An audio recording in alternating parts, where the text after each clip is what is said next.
human, as well as they have to be, they should be good enough to train themselves as well. So a human training and the monitoring has to be important there, so that these kind of machines train themselves automatically and all human inputs goes there to train them.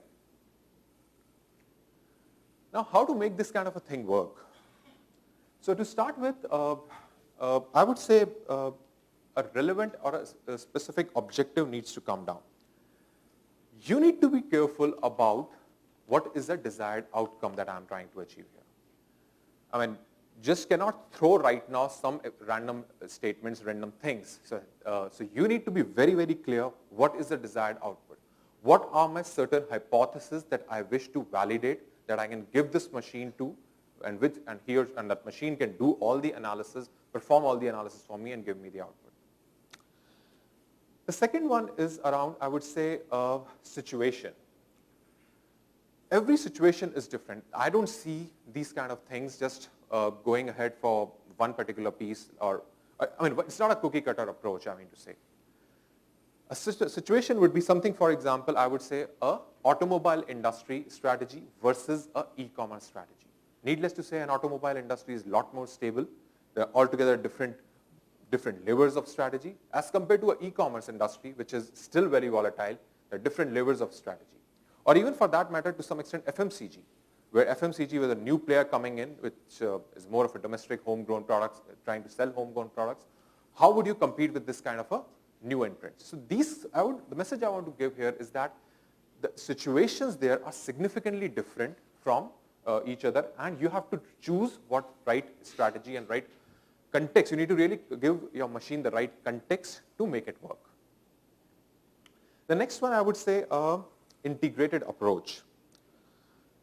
Why I need an integrated approach, as I just talked about, is that machines give results in the silos.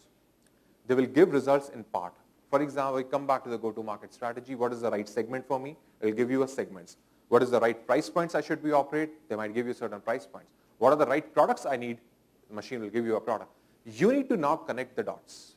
You need to ensure that these analyses which are done separately, you need to integrate and find out the inferences, do the human job there. So that is the reason why you require this kind of a integration. Secondly, a machine can give you the cutting edge, the leading edge solutions, but it is human beings that end up the right depth. And you need both the right depth and the right cutting edge to end up creating your strategy. Human interface, very critical to me, because this is the interface which will help you connect to the machines, will help you give instructions, give hypotheses, give your sense of judgment, give instructions to improve, self-improve on these kind of things. So that's another important point. I think together they will end up with a competitive advantage. Analytics in the mature markets are anyway getting commoditized. If we end up with this kind of machine, maybe not tomorrow, but after let's say 10, 15 years, they might get commoditized. How do you retain a competitive advantage?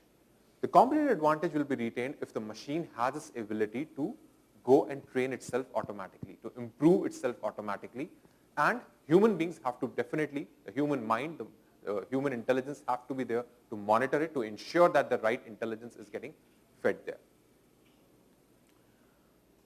There are a few more things I'll still work on that, is that in talks of implications, as I rightly said, strategic machine must improve itself over time. Mechanisms, there are examples, there are mechanisms in which you can help improve these kind of machines.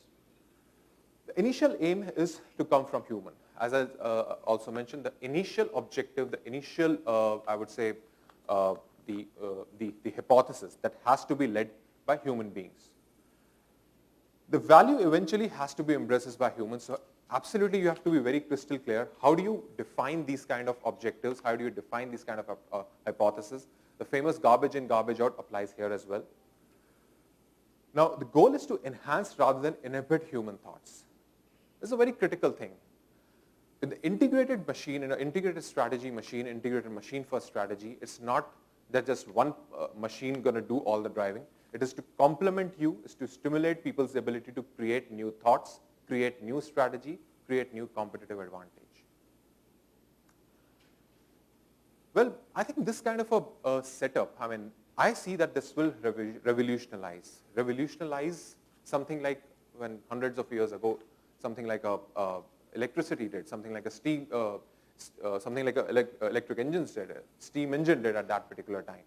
So this kind of a revolutionized thing, yes, I do consider that yes, these things will happen.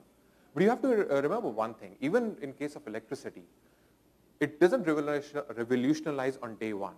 It's the factories that have to reconfigure themselves to adapt to this kind of a mode of energy, and then they were able to optimize and revolutionize.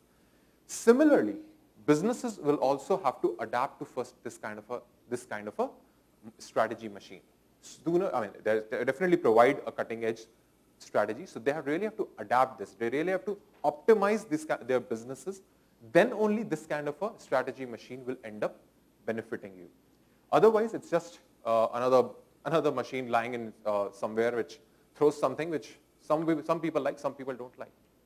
I think I'll just use this equation which has been quite popular with our firm, which has been there in another article also called as mind and machine, which said algorithm is definitely greater than experts, the point taken, but rather we are not agreeing on to that. Rather, we are saying that experts plus algorithms are greater than the experts. So it is a combination of mind and machine. Combination of mind and machine that is better than the experts. And we are not suggesting that only the algorithms, only the machines are the kings here. I just leave with a parting thought that being a business person, definitely I'll come up with only business-centric solutions or business-centric idea. But I think this kind of a machine has a potential to revolutionize the society. I'm not just sticking only to business, but to the larger society as well. If you're talking about strategy from machines, we can definitely talk about strategy for social purposes as well. Can these machines be leveraged to create policies, to create some programs which can help reduce poverty, reduce ignorance? Can this kind of an integration that we are talking about, human creativity, emotion combined to, can this kind of an integration help us? Assist human. Last but not the least, they have to assist human. They cannot be like the Terminators there or those kind of things, but definitely machines must respect the human intelligence and autonomy so that they can definitely drive the decision and not machines driving the decision. It has to be a symbiotic relationship. It's not just an intelligent machine, but a machine with intelligible, which can be trained, which can be upgraded, which can be, I would say, make better intelligent decisions on its own as you move ahead. Last but not the least, human evolution.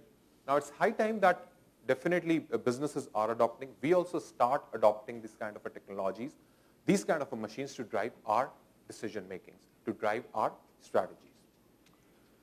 Well, that's pretty much, ladies and gentlemen. I think that's all from my side. That's what I think, that how machines can complement strategy making, how they can help in creating better strategies that can end up giving competitive advantage to the machine, to the businesses. That's pretty much.